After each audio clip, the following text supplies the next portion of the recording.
Hello, everybody. Thank you for joining us for another episode. We're going to follow up with our last episode about kind of defining self harm and why people self harm, with a discussion about how do you respond to people you care about who may be self harming when they bring it to your attention or you notice it. I think we alluded to it at the end of our last video, but it can be potentially unhelpful to be very validating of someone's self-harm behaviors, cutting, burning, whatever it may be. But I think this is a question that we get a lot. I think Josh mentioned from parents, but friends, siblings, whoever it is. What's the most helpful and healthiest way you can respond to someone you care about if they are self-harming? So I think that, there are a lot of things, but I think today we tried to boil it down to three main things that you should do if you have somebody come to you that is self-harming.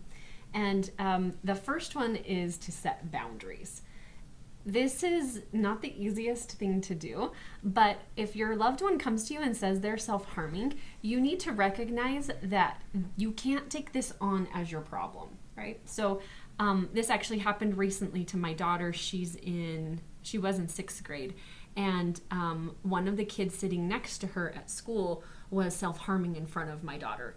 And my daughter started to feel like she needed to stop her from doing that. And so her school day became really super stressful because the whole day she's trying to take the pencil sharpener away from the kid sitting next to her. And the kid sitting next to her is trying to grab it back and trying to self-harm in front of her. And so, my 12-year-old comes home extremely distraught because she suddenly felt like this was her responsibility. And I would say the first thing that you need to do is recognize this is not, like, as much as you love this person, this is their thing that they're going to have to work through. And you are going to have to set an emotional boundary with both them and yourself where you say, this can't be my thing to fix. That is not my job. I can be your friend. I can be your family member. I can't fix this for you. I actually like what you said at the back half of that, where the boundary almost becomes a boundary for yourself. And maybe one quick thing that might help us all recognize this is if you put yourself in the shoes of a 12-year-old, like if you were the 12-year-old, right? Or even if you're the adult, if you see somebody in pain and hurting, most of the time, your natural response is going to want to be to provide comfort. I think that's a general statement. Most of us probably feel like, oh my gosh, are you okay? Can I help you? Think about if you're at the park and you watch some kid fall off the slide, right? Your natural instinct is to go and comfort and care. And some people make videos, but other people feel like they need to go in and comfort. I mean, if you catch it on video, haha, right? But I think that's a piece that's important about this boundary is that you have to set the boundary for yourself. I recognize I want to go provide comfort, and I'm not saying you can't, but that's one of the next steps is how do you actually do this? And sometimes setting the boundary is I want to do X, Y, and Z, but maybe I should only do X, or maybe I should only do X and Y. So keep in mind that the boundary is not just for them, but it's also for you because your natural response is going to want to be to help. Right. As the second step in this, right, and this will be part of setting that boundary, you need to refer this person to either a trusted adult or a therapist because it cannot be your job to walk your friend through this particular situation. The boundary needs to look like, I am your friend, I love you, I care about you, I'm here for you. I don't know what to do with this. I don't know how to treat this. I think that you need more help. Let's get you to your parent. Let's get you to a therapist so that you can start working through these things. If you look at our last video that we filmed, we talked about the different reasons why people self-harm. There's all these different reasons, and treatment is different depending on the reason why the person is self-harming. And so even if you know a little bit about self-harm, like maybe even if you have struggled with self-harm in the past, that doesn't mean that you should step in and try to be the treatment provider, because the reality is you don't know what you're doing, right? And so it's important to set that limit. Set the boundary, and then step 2, refer them out to somebody else. Yeah, I think that there's like Josh was saying, we have that natural instinct to want to help people and things, but the most helpful thing you can do is get them to somebody who can get to the root of the problem and address it in a way that's going to be more permanent than some temporary comfort or something like that. One of the recent experiences that I noticed with a client of mine, a young teenager, had been engaging in self-harm, and this particular teen's significant other noticed, and the way they reported it hauled them off to the school counselor. I think sometimes it can be stressful to make the person we care about go see an adult. In this case, it was a teen and a school counselor. They still remain significant others. If you get them the help that they need, it's not like they're going to cut you out of their lives. Hopefully, right? Yeah, they may, and that might be something we have to deal with, but oftentimes that can be a barrier. But I was just really impressed with this teen's significant other at being able to actually take the step and be like, nope, we're going to the school counselor right now.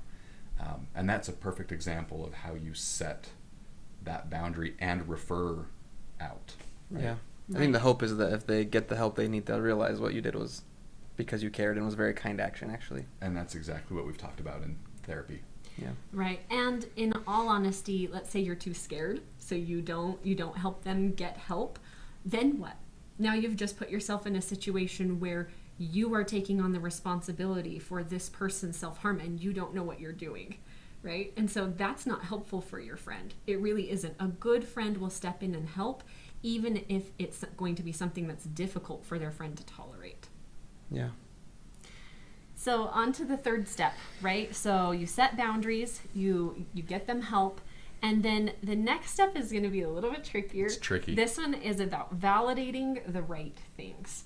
So like Josh was saying, one of the reactions that we have when we see somebody is self-harming, or when somebody comes and tells us they want to self-harm, is that we want to jump in and provide all of the nurture and care that we can.